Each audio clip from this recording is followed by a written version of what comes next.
This video we are looking at partial chords again, but this time we're using some numbers to work with.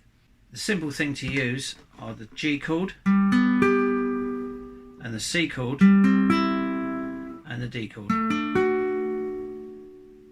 The G chord you can play using 2 fingers instead of just the 1.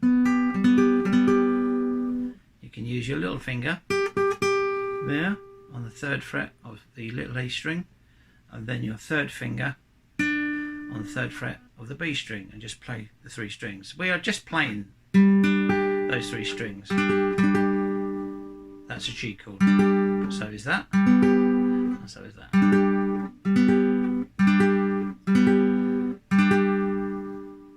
Here is a simple E minor if you want to know. No fingers at all. So that is only going to work this hand really. It's not really going to do anything from here.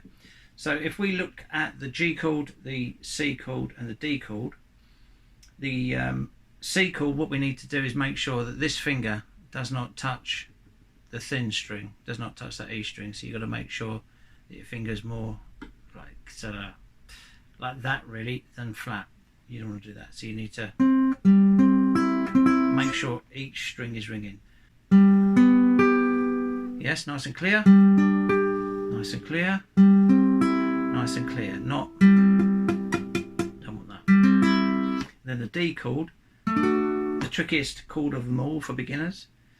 The 2nd finger plays the F sharp note, which is the 2nd fret of string 1. Then your 3rd finger plays the 3rd fret of string 2. Then your 1st finger plays the 2nd fret of string 3. And you can actually play that D string there, the full string. But if we just stick to the 3 strings, then we know where we're going. Okay, let's move on with the lesson.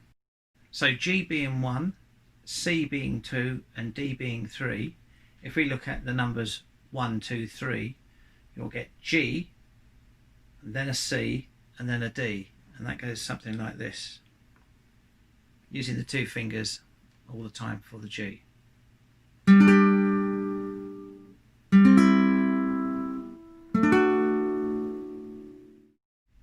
So then moving on, 3, 2, 1.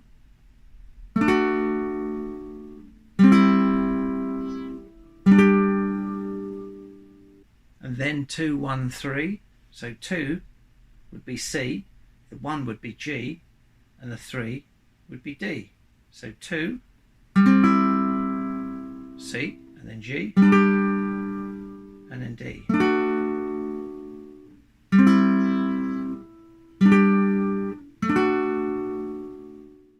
D, then G, and C.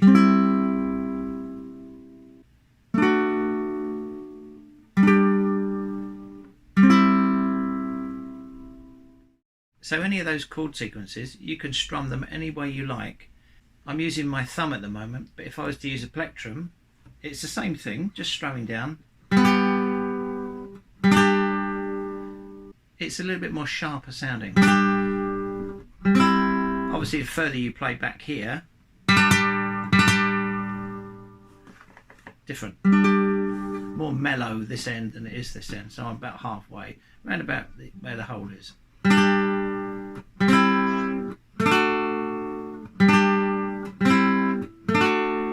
And that's just strumming each chord once.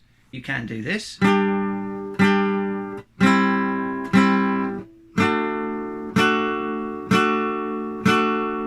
So that's 2 on the G, 2 on the C, and 4 on the D. And then you can strum it quicker. Just like that. That's just on the G chord. If you did 2 on each chord and played it that quick, that's too quick to start off with, obviously. So, and notice that I'm just moving, I'm not moving my whole arm about, it's just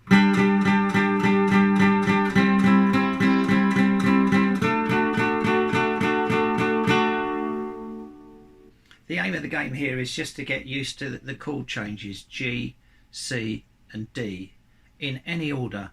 So G would be 1, C would be 2, and D would be 3.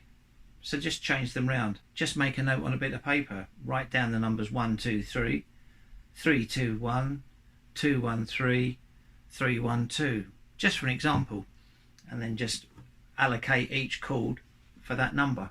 G1, C2 and D3. Give it a try because you'll be surprised that it sounds really good.